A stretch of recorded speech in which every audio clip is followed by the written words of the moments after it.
DD Tamil நேயர்களுக்கு அன்பு வணக்கம். நாம் இன்றைக்கு எண்டோமெட்ரியோசிஸ் அப்படிங்கிற பெண்களுக்கு வருகின்ற கருப்பை சார்ந்த நோயை பற்றி தெரிந்து கொள்ளலாம்.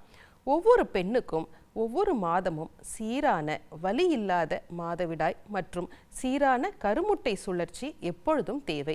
இதற்காக தான் பல உணவு முறைகளையும் வாழ்க்கை முறைகளையும் ஆயுர்வேதம் சொல்கிறது. இந்த எண்டோமெட்ரியோசிஸ்ல என்ன ஆகும் அப்படின்னா, நம்ம கருப்பையில் 3 வரிகள் இருக்கு. வெளிப்படலம், நடுப்படலம், உள்படலம். இந்த உள்படலத்தில் தான் எண்டோமெட்ரியம் அப்படின்னு சொல்லுவோம். இந்த எண்டோமெட்ரியம் மாதம் மாதம் வளர்ந்து மாதவிடாயாக நமக்கு வெளியேறுகிறது. ஆனால் இந்த பிரச்சனையில் என்ன பண்ணுது அப்படின்னா, இந்த உள்ள இருக்க வேண்டிய எண்டோமெட்ரியமானது அதன் கருப்பையை தாண்டி மற்ற இடங்களில் வளர ஆரம்பிக்கும். எடுத்துக்காட்டாக கருப்பையின் உள்வரியில் வளரும் பொழுது அதனை அடினோமயோசிஸ் அப்படின்னு சொல்லுவோம். அதற்கு மாறாக கருக்குழாய், சினைப்பை, கருமுட்டையை சூழ்ந்து வளர ஆரம்பிக்கும். அப்போ என்ன ஆகும், அந்த பெண்களுக்கான அந்த இனப்பெருக்க கருப்பை, கருமுட்டை எல்லாத்துலேயும் ஒரு படலமாக சூழ்ந்து அந்த கருமுட்டையை வளர விடாமல் தடுக்கும். அந்த கருமுட்டையை இந்த எண்டோமெட்ரியம் சூழ்ந்து இருக்கும் பொழுது அதனை எண்டோமெட்ரியோசிஸ் அப்படின்னு நம்ம சொல்லுவோம், அல்லது சாக்லேட் சிஸ்ட் இந்த ஓவரி அப்படின்னு சொல்லுவோம். இப்படி இருக்கனால என்ன பிரச்சனை இருக்கும் அப்படின்னா, முதல்ல அவங்க மாதவிடாய் சீரற்றதாக மாறும். கடுமையான வயிற்று வலி, பொதுவாகவே மாதவிடாய் காலத்தில் வயிற்று வலி வருவது இயல்பு. ஆனால் இந்த எண்டோமெட்ரியோசிஸில் மிக கடுமையான வலி இருக்கும். அடிவயிற்று பகுதி, உள்தொடை பகுதி, பின்பகுதி, இப்படி எல்லா இடங்களிலும் கடுமையான வலி இருக்கும். இந்த வலியோட வாந்தியும் இருக்கும். சில பேருக்கு வயிற்றில் புண்கள் ஏற்படும். சில பேருக்கு பார்த்தீங்கன்னா மிகவும் சோர்ந்து, தலை சுற்றல், வயிற்றுப்போக்கு, இந்த மாதிரி பல பிரச்சனைகள் வரும்.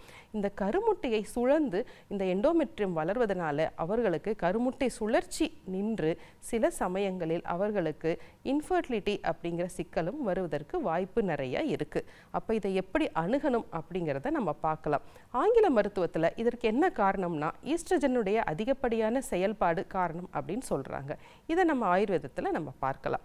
நம்ம ஆயுர்வேதத்தில் கருமுட்டை மாதம் மாதம் வெளியேற வேண்டும் என்றால் அபான வாயு அப்படிங்கிற வாதம் சீராக செயல்பட வேண்டும், பித்தம் சரிவர வளர வேண்டும். அதை தான் எண்டோமெட்ரியம்னு சொல்கிறோம். இந்த இடத்துல என்ன ஆகுது, சீற்றமடைந்த அதாவது வீஷியேட்டடான வாயு பித்தத்தை அதன் சொந்த இடமான உள்வரி சவ்விலிருந்து வெளியே கொண்டு தள்ளுகிறது.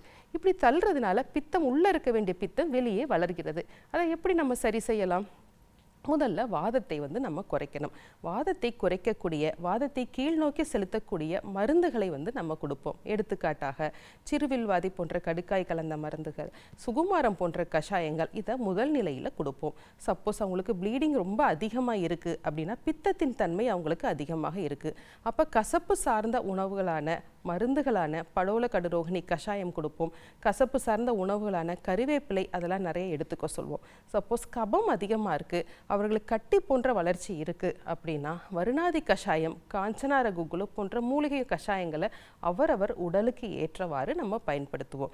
மேலும் உடலில் தேங்கியிருக்கும் கழிவுகளை வெளியேற்றும் பொழுதுதான் அந்த எண்டோமெட்ரியம் தரமானதாக வளரும்.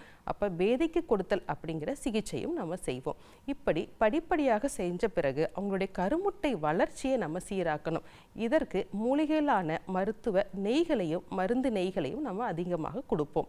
இப்படி படிப்படியாக செய்த பிறகு பஞ்சகர்ம சிகிச்சை முறைகள் அப்படின்னு ஆயுர்வேதத்தில் இருக்கு. இதில் உத்தரவஸ்தி போன்ற சிகிச்சைகளை செய்யும் பொழுது அவர்களுடைய இன்ஃபர்டிலிட்டி பிரச்சனை படிப்படியாக குறையும்.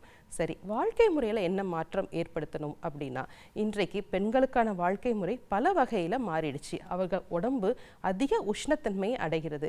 ராத்திரியில் சரியாக தூங்காதனால வாதத்தின் வீசியேஷன் ரொம்ப அதிகமாக இருக்கு. இப்படி உணவு முறைகளையும் வாழ்க்கை முறைகளையும் நம்ம படிப்படியாக சீராக்கணும். நல்ல உடற்பயிற்சி செய்யணும், தெளிவான தூக்கம் தேவை, நல்ல சத்தான சீரான காய்கறிகளையும் பழங்களையும் எடுத்துக்கொள்ள வேண்டும். இப்படி உணவு முறையும் வாழ்க்கை முறையும் நம்ம மாற்றும் பொழுது எண்டோமெட்ரியோசிஸ் அப்படின்னு சொல்கின்ற கருப்பை உள்வரி சவ்வு அழற்சி முழுவதுமாக நம்மளால தீர்க்க முடியும். சரி நேயர்களே, இன்றைக்கு எண்டோமெட்ரியோசிஸ் அப்படிங்கிற நோயை பற்றி தெரிஞ்சுக்கிட்டோம். வேறொரு நிகழ்ச்சியில் சந்திக்கலாம். நன்றி.